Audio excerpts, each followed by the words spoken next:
नमस्कार। आदर्श शिक्षण संस्थान की ऑनलाइन क्लास में आप सभी भैया बहनों का हार्दिक स्वागत अभिनंदन।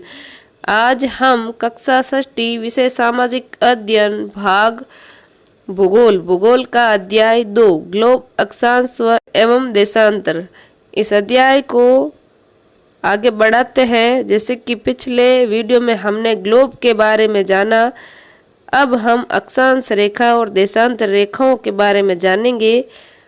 जैसे कि भैया बहनों, आपको मैंने बताया कि विषुववर्तीय वृत्त जो है वो पृथ्वी को 2 बराबर भागों में बांटती है।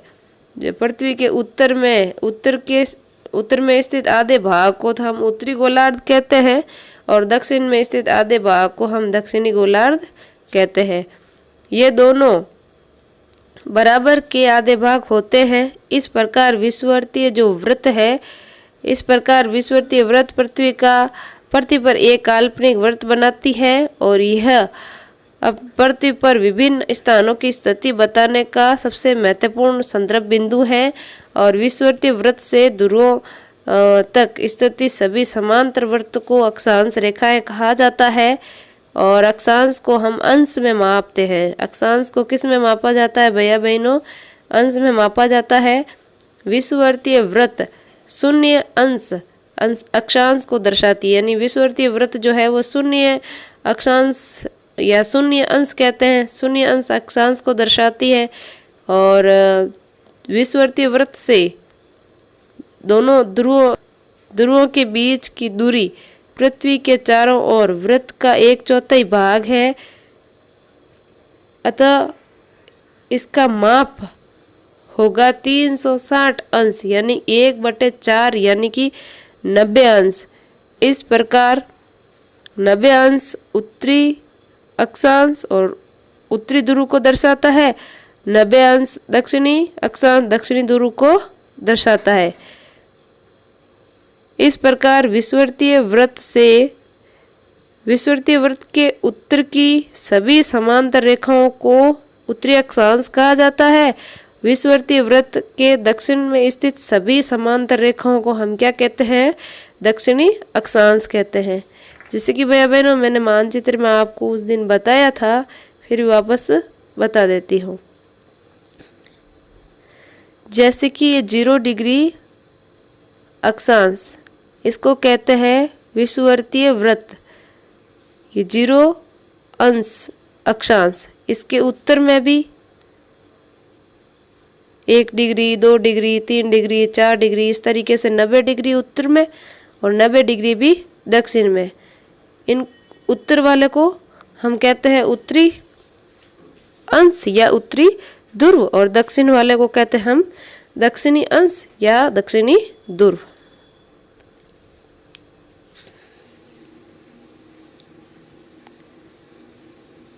इस प्रकार विषुववर्तीय वृत्त के उत्तर की सभी समांतर रेखाओं को उत्तरी अक्षांश कहा जाता है और विषुववर्तीय वृत्त के दक्षिण में स्थित सभी समांतर रेखाओं को दक्षिणी अक्षांश कहा जाता है।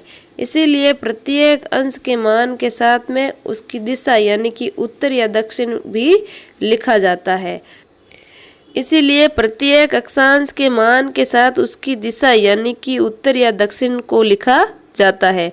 सामान्यतः इसे उ या द अक्षर से व्यक्त किया जाता है। उदाहरण के लिए महाराष्ट्र में चंद्रपुर एवं ब्राजील दक्षिण अमेरिका का देश में बेलो होरिजेंट दोनों एक ही अक्षांश अंश पर स्थित है, लेकिन चंद्रपुर जो है विषुववर्तीय वृत्त के 20 अंश उत्तर में एवं बेलो होरिजेंट विषुववर्तीय वृत्त के 20 अंश दक्षिण में स्थित है।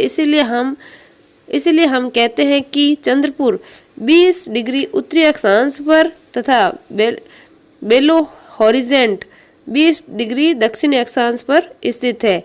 चित्र 2.2 से स्पष्ट है कि जैसे जैसे हम विषुववर्तीय वृत्त से दूर जाते हैं तो अक्षांशों का आकार जो होता है वो क्या होता है? घटता है, यानी कि आकार जो है वो छोटा होता है। जैसे ये विषुववर्तीय वृत्त है, विषुववर्तीय वृत्त से हम उत्तर की ओर जाएंगे तो इन वृत्तों की जो लंबाई है वो क्या हो जाएगी? लंबाई जो है वो क्या होगी? कम होगी। ऐसे कैसे दक्षिण में भी लंबाई क्या होगी, कम होगी।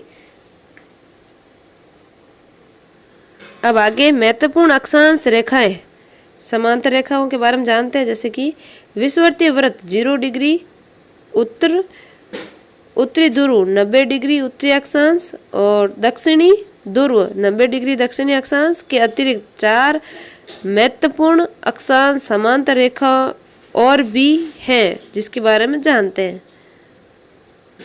जैसे कि भैया बहनों, पहली है उत्तरी गोलार्ध में कर्क रेखा जो 23.5 डिग्री उत्तरी अक्षांश पर स्थित है, ये अपने भारत के मध्य से गुजरती है। और दूसरी है दक्षिणी गोलार्ध में मकर रेखा, जिसको कहते हैं मकर रेखा, जो 23.5 डिग्री दक्षिणी अक्षांश पर स्थित है। 23.5 डिग्री उत्तरी अक्षांश और 23.5 डिग्री दक्षिणी अक्षांश, इनके मध्य का जो क्षेत्र होता है वो उष्ण कटिबंध क्षेत्र कहलाता है। फिर तीसरी आती है विषुवतीय वृत्त के 66.5 डिग्री उत्तर में उत्तरी ध्रुव वृत्त पर स्थित है और विषुवतीय वृत्त के 66.5 डिग्री दक्षिण में दक्षिणी ध्रुव वृत्त स्थित है। इस तरीके से आज हमने अक्षांश और अक्षांश रेखाओं के बारे में जाना। अगले वीडियो में हम पृथ्वी के कटिबंध और देशांतर रेखा है उनके बारे में जानेंगे। धन्यवाद।